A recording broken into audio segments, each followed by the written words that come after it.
అంతేగాని పోరాటాలు ఆపేసి రాలా. ఇవాళ ఎవడు 25 ఏళ్ళోడు లేడు అక్కడ.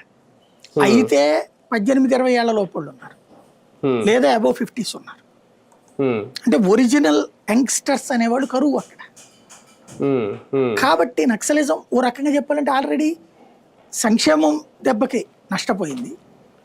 ఇక్కడ సొసైటీకే నష్టం లే, అప్పుడు నష్టం లేదు, ఎప్పుడు నష్టం లేదు. అంటే తమ పోరాటాలను ముందుండి నడిపించే నాయకులు కూడా లేనప్పుడు ఇంకెందుకు అడవుల్లో అనుకుంటున్నారు. అదేం కాదు, ఎవరి మీద పోరాడాలి, ఎందుకు పోరాడాలి?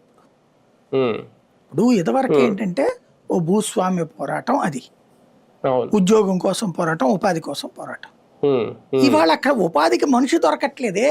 ఒకప్పుడు అడవిలో మైనింగ్ చేస్తే లేదా రోడ్డు వేస్తుంటే నువ్వు గిరిజనుడికి పోటీ ఇవ్వాలి, పని ఇవ్వాలా, ఆడేవాడికి ఏం చెప్తావు, బయట తేవడానికి వీల్లేదని గొడవ చేసేవాళ్ళు నక్సలైట్లు.